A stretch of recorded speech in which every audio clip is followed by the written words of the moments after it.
Bonjour mes frères et sœurs, je remercie les frères qui m'ont donné l'occasion de m'exprimer sur ce groupe.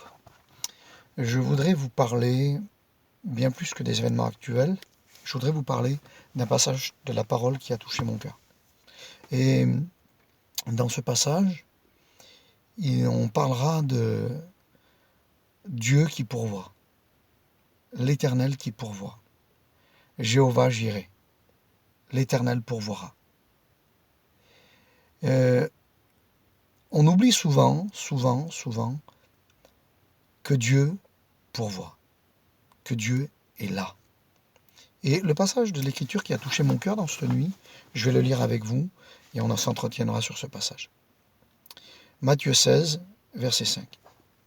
Les disciples, en passant sur l'autre bord, avaient oublié de prendre des pains. Jésus leur dit, gardez-vous avec soin du levain des pharisiens et des sadducéens. Les disciples raisonnaient en eux-mêmes et disaient, c'est parce que nous n'avons pas pris de pain. Jésus, l'ayant su, dit, pourquoi raisonnez-vous en vous-même, gens de peu de foi, sur le fait que vous n'avez pas pris de pain? Êtes-vous encore sans intelligence?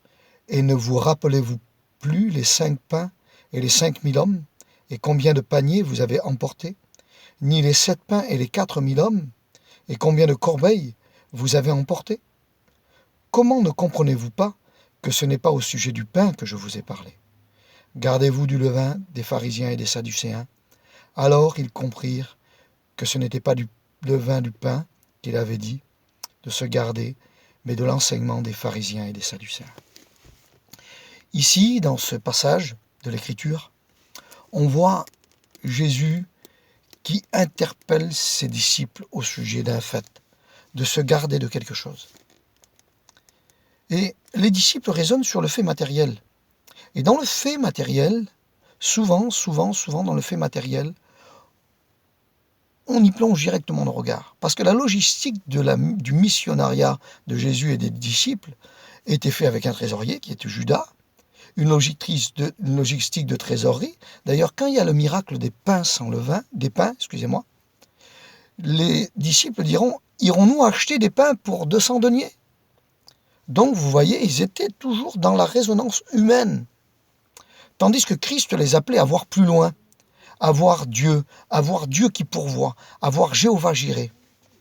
Et il leur fait vivre les miracles des pains, de la multiplication des pains, qu'on le retrouve dans Matthieu 15.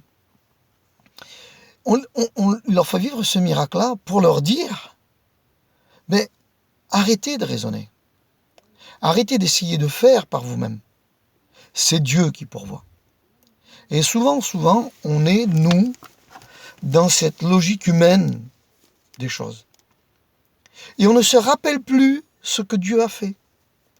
Quand Dieu nous parle et nous dit des choses, de suite on les ramène à la terre. Et là, je voudrais te parler à toi. Oublies-tu combien de miracles Christ a fait dans ta vie? As-tu oublié combien de choses Dieu a fait pour toi? Combien de fois, quand tu n'avais pas d'argent, Christ était là? Combien de fois, quand ton enfant était malade, l'Éternel étendait ses mains sur lui et le guérissait?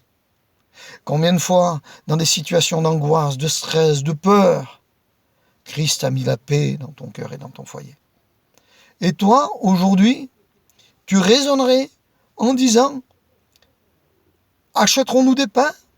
Pourquoi il y a du pain? Tu penses aux logiques humaines. Tu penses humainement parlant. Et là, je voudrais te dire les paroles du Christ, et sans te blesser. Es-tu encore sans intelligence? Regarde autour de toi la nature. Regarde autour de toi l'univers. Dieu a tout créé. Dieu a tout pouvoir. Tu l'oublies, tu es dans ton souci, tu es sur la terre. Tu es là en réfléchissant humainement aux choses. Et tu oublies que Dieu a déjà fait des miracles dans ta vie, à des dimensions que tu n'avais pas espérées ou cru qu'il pouvait faire.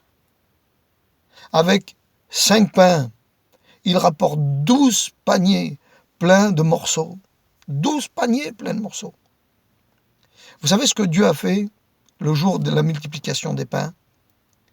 Il a fait une chose. Il a dit aux disciples, allez et donnez-leur vous-même à manger. Il n'a pas dit aux disciples, nourrissez-vous et après nourrissez les autres. Non. Christ voulait leur donner une logique de travail, une résonance dans leur cœur, pour qu'ils comprennent qu'une fois qu'ils se seraient mis à l'œuvre, Dieu pourvoirait lui-même à leurs besoins. Et souvent de fois, humainement parlant, nous, on se sert d'abord nous-mêmes. Combien d'argent vais-je avoir pour aller en mission? Combien de choses pour faire ceci ou pour faire cela? Christ te dit, sers d'abord, et moi je pourvoirai. Quand ils ont nourri tous les hommes, Christ a pourvu à 12 paniers plein de nourriture.